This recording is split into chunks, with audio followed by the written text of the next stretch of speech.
Време е за следно гостување. Нашите гостинки веќе ни пристигнаа овде во студиото 3 на Македонската телевизија. Отвараме тема на која што фокусот го ставаме на граѓанскиот сектор, а ја најавуваме вака. Центарот за истражување и креирање политики и оваа година доделува грантови за граѓански организации во рамки на проектот Smart Balkan, кој се може и до кога да аплицира. Дознавам од моите соговорнички. Велам добро утро за Бојана Крстевска, проектен координатор од Центарот за истражување и креирање политики од Скопје. Добро утро. Заедно со неја и Славица Атанасовска, проектен координатор од Хелсиншки комитет за човекови права. Добре ни дојдовте, мои дами. Ајде за самиот почеток. Споминавме грантот, кој се, до кога и како може да аплицира. Да. Благодарам за поканата и можноста за учество во утринската програма.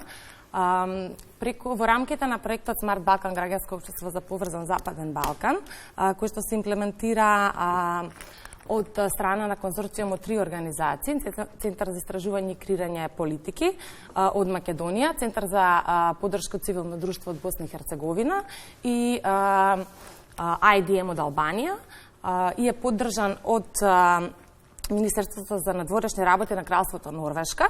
Се имплементира овој проект и во тек е третата година од имплементација.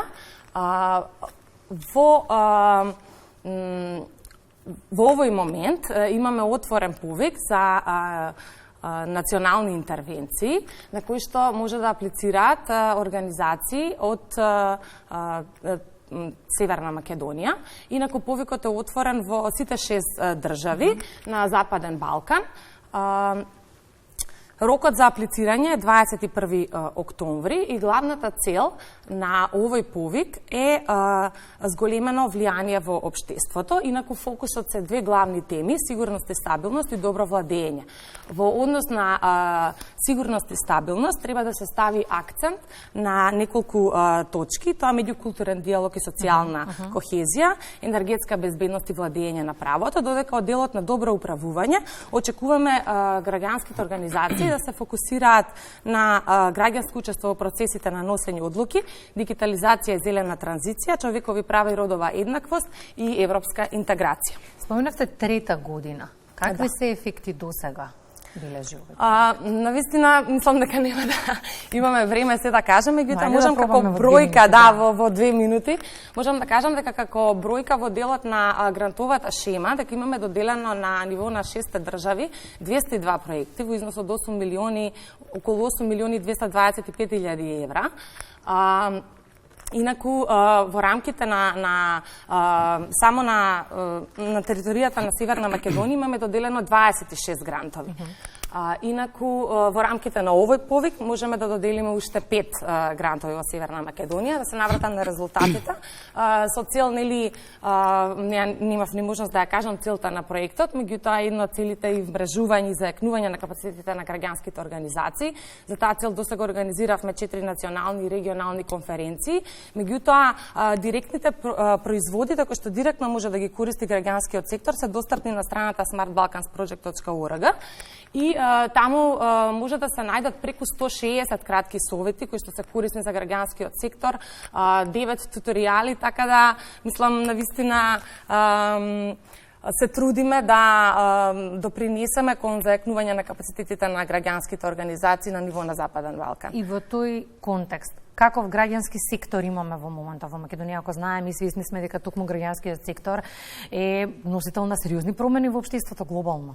Граѓанскиот сектор е на доста задоволително ниво. Навистина има голем интерес кај граѓанските организации за учество во вакви проекти и се свесни за моќта на овие грантови и што се може да допринесат за промени и поголема инклузивност на општеството и секако одржлив развој на Западен Балкан. До 21 октомври е отворен повикот, денеска е 17.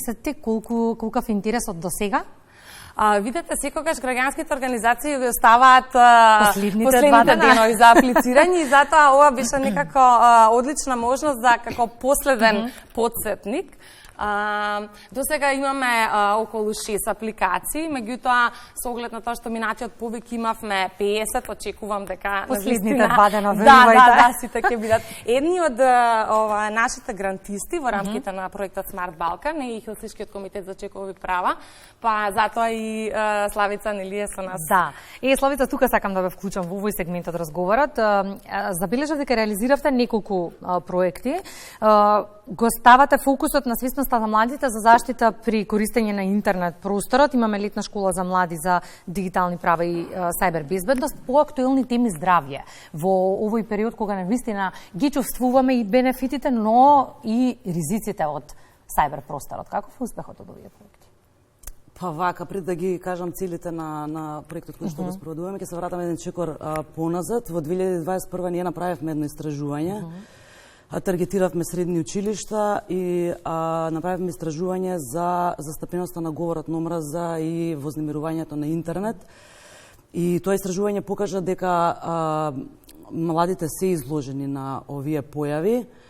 Бројките беа алармантни за нас. Повеќе од 70% од младите кажаа дека биле изложени на некакво вознемирување.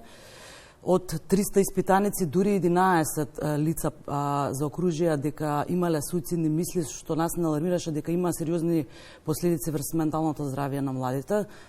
Така, свативме дека има потреба од интервенција во овој дел. Го креиравме проектот кој што сега го спроведуваме. Пред да ја спроведеме летната школа, направивме уште една анализа на знаењата и вештините и ставовите на младите луѓе.